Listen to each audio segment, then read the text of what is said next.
tricuspid puzzle. This is a case of a 50-year-old woman who presented with episodes of paroxysmal atrial fibrillation. And primarily she went to an arrhythmologist, and he took a look at her, and they were discussing back and forth if they should perform some form of ablation, pulmonary vein isolation. But then she also had this very interesting echo that I want to show you. Okay, let me go back to this patient. Okay, I can tell you right away. Let me go back. Okay, this is the right study. Obviously, what I'm going to show you a problem of the tricuspid valve. Otherwise, I would have chosen a different title. But still, take a look at the left ventricle, at the aorta, the mitral valve, the right ventricle. Okay, left ventricular function. I'm sure you all noticed that there's something wrong with the right ventricle. Does anybody know what the problem is here already? Well, it's quite large. Here is, let me see if I can find the right view. This is the measurement of the right ventricle, which is 36.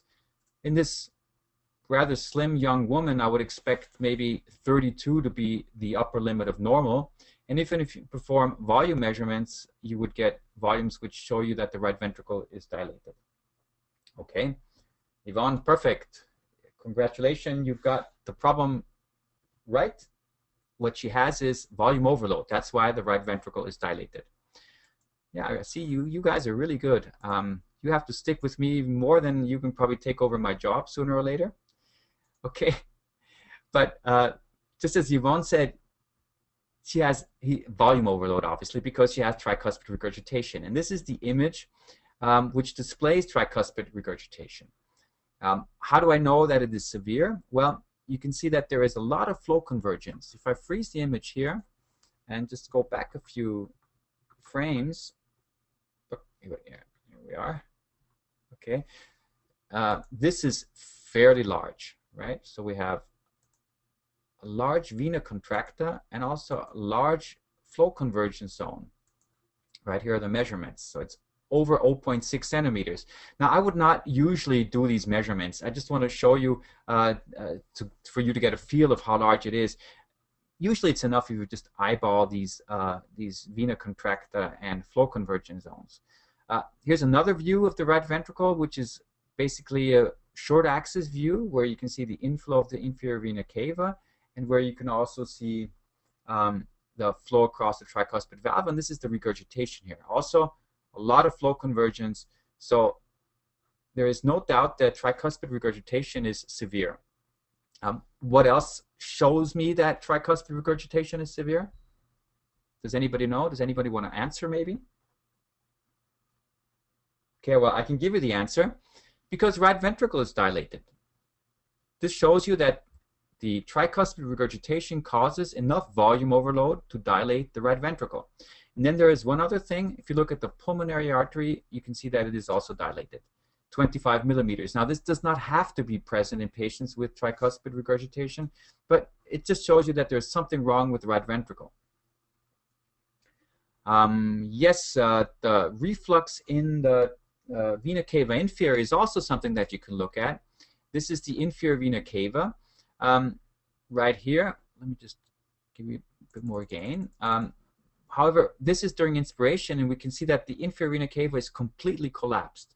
Now, obviously, see it's 0.8 during expiration, but this alone is not always, proof that tricuspid regurgitation is not severe. It only shows you that right atrial pressure is not significantly elevated.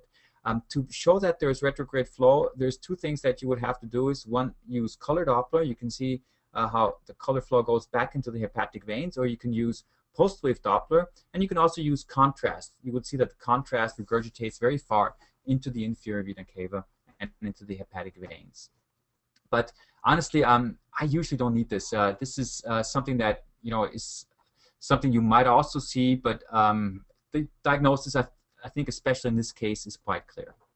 But my question to you is going to be a different one. I mean, we now all know that tricuspid regurgitation is present. and that regurgitation is severe. But why? Why does this patient have tricuspid regurgitation? Okay. I'll show you just another view so you can get a better hold of the tricuspid valve.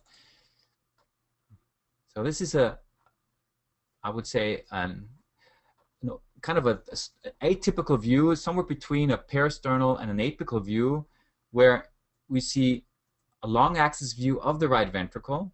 We just tilt downwards, basically. If you visit our 123 sonography site, you can see how these atypical views of the right ventricle can be made. So this is the posterior leaflet, and this is the anterior leaflet, probably.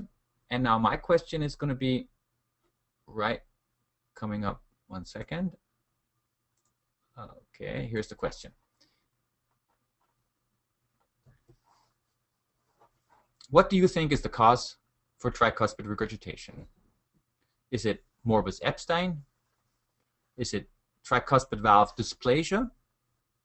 Is it annular dilatation, tricuspid valve endocarditis?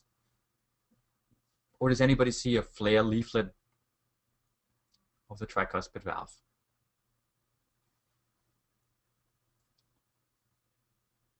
Okay, and while you're answering this question, maybe also think about the consequences of tricuspid regurgitation. Remember, she has atrial arrhythmias and paroxysmal bouts of atrial fibrillation, which at that time were getting worse and worse. Okay, I'll just give you 8 more seconds to answer, so you better answer quickly. Maybe I'll show you. Okay. Okay, so most of you have voted. Now, these are the results. Most of you think it's annular dilatation. Well, as a matter of fact, if you go by chance, this would be the correct answer, because most patients with tricuspid regurgitation have annular dilatation as a cause. But in this case, the answer is not quite correct, because the question is, why would this patient have annular dilatation? So there must be a reason for right ventricular dilatation in the first place. Certainly could be an ASD, but at least I did not see an ASD in the images. So annular dilatation is not correct. So it seems to be more a primary problem of the tricuspid valve. And there are a number of different pathologies that one have to consider. First is morbus Epstein, which is a pathology where we have apical displacement of the tricuspid valve. Now, let me show you exactly what that is. This is, let me go back to maybe the to this view. I think you could see it right here. Apical displacement would mean that you have a tricuspid valve which is located not here where it is, but somewhere here towards the apex. Very often you have a very long anterior or septal leaflet as well, which is tethered to the wall, which is also not the case here. So this is not a classical case of Epstein pathology. The second question is, could it be a flailed tricuspid leaflet? Well, for a leaflet to be flailed, you have to have some kind of reason, and there's only 2 reasons. The one is either the patient had endocarditis, but there was no history, and the second is some form of trauma to the chest, because this is the most common cause for traumatic rupture. A traumatic rupture can occur in blunt chest trauma. So this patient did not have any history of a car accident or any other trauma, and honestly I do not see any part of the leaflet really prolapsing into the right atrium. The only thing I see is that I see an awkward motion here, and the leaflets seem to be rolled in to a certain degree and partially restrictive, and there is a coaptation defect here. So something looks strange about the valve, and since it is not a flail leaflet, and since the patient does not have endocarditis, and since it is not Epstein or annular dilatation, the correct answer must be tricuspid valve dysplasia. Now, tricuspid valve dysplasia, I would say, is something which is an abnormality which is difficult to make with echocardiography, and you might also look at it as a rudimentary form maybe of a morbus Epstein. But the surgeons then told us, because the patient was operated later, that this was actually the case. The leaflet was restricted partially, and it was slightly malpositioned as well. So this is a case of tricuspid regurgitation caused by tricuspid valve dysplasia, a fairly uncommon diagnosis, but I think we're underdiagnosing it. In all cases where you have tricuspid regurgitation that you cannot, where you cannot find a reason, consider tricuspid dysplasia. But coming back to this case, the consequence of this is obviously a major one, because of tricuspid regurgitation, we have atrial enlargement. The left atrium has a length of 60, and the right atrium has a length of 55. The right atrium has a length of 60, and the left atrium of 55. So both atria are dilated. How dilated are they? Well, I just want to give you another measurement to help you look at that more closely. Now, this is the volume of the left atrium, which is 55, which I would say is maybe mild to moderately enlarged. But let me just give you the measurement now for the right atrium. Okay. If I just contour this. Oops. Okay.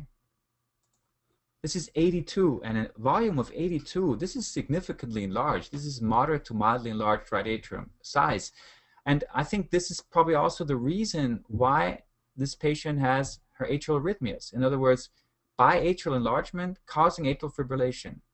She's a fairly young patient, but in this case, one really has to consider, instead of ablation, repair of the tricuspid valve, especially since right ventricular function in this patient is still normal. You see, there's normal contractility, there's normal velocity of the lateral wall of the right ventricle, and this is what we did. We sent the patient to surgery. She was operated, successfully operated. This is the study after operation. Let me go to the four-chamber view. We can see that already the atria have decreased in size. There's a bit of abnormal motion. This is shortly after the operation. You see the image quality is not so good. This is the right ventricle. You can see that the right ventricle is now smaller than it was before. The size decreased significantly very quickly. Here we have the annuloplasty ring of the tricuspid valve, and the patient practically has no tricuspid regurgitation. So certainly she benefited from this procedure, and I've been following her now for I think even half a year, and her arrhythmias were terminated. I must also say that she did not only get the procedure of a tricuspid repair, but also a MACE procedure, which also helps probably in not preventing reoccurrence of the atrial arrhythmias. I just see that Alan asked the question, is it possible that arrhythmias may impair the right ventricle function and size more than the left ventricular function? A difficult question. Well, I mean, it depends, first of all, on which arrhythmias, what arrhythmias you're talking about. Basically, if you have tachycardia-associated cardiomyopathy, it affects both the left and the right ventricle. I've seen that. You see biventricular dysfunction. The other problem that you can have with arrhythmias is that you could have so many ectopic beats that you have dysfunction because you have so many ectopic beats. And in this case, I'm not sure if there's really much of a difference between the right and the left ventricular function. Possibly both ventricles could be affected, but honestly, I really wouldn't know if one ventricle, if the right ventricle could be affected more than the left. So I'm afraid I cannot answer this question completely. I do not have the data, and I don't know if there is any studies out there that could answer this question. But certainly one thing is clear: if you have arrhythmias, left ventricular function and also the right ventricular function can be impaired.